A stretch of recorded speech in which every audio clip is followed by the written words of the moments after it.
పనిలేని వారే తిరుమల గోశాల గురించి దుష్ప్రచారం చేస్తున్నారని మంత్రి టీజీ భరత్ అన్నారు. తిరుమల గోశాలలో ఆవులు సురక్షితంగా ఉన్నాయన్న భరత్ అనారోగ్యరీత్యా ఆవులు చనిపోవడం సహజంగా ఉంటుందన్నారు.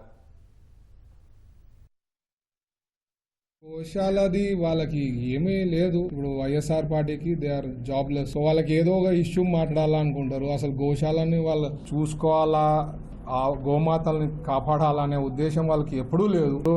కర్నూలులో గోశాల ఉందండి, దాదాపు 1000 ఆవుల పైన ఉంటాయి. అక్కడ కూడా ఆవులు చనిపోతుంటాయి కొన్ని కారణాల వల్ల. అంటే బాగా చూసుకోవడం లేదనేది ఉద్దేశం ఊరికి క్రియేట్ చేసి సబ్జెక్ట్ని పొలిటికల్గా ఏదో సబ్జెక్ట్ని క్రియేట్ చేయాలంటే మాత్రం కరెక్ట్ కాదు. యాక్చువల్గా అక్కడ చాలా పర్ఫెక్ట్గా ఉంది, అక్కడ ఏమి ఇష్యూస్ లేదు.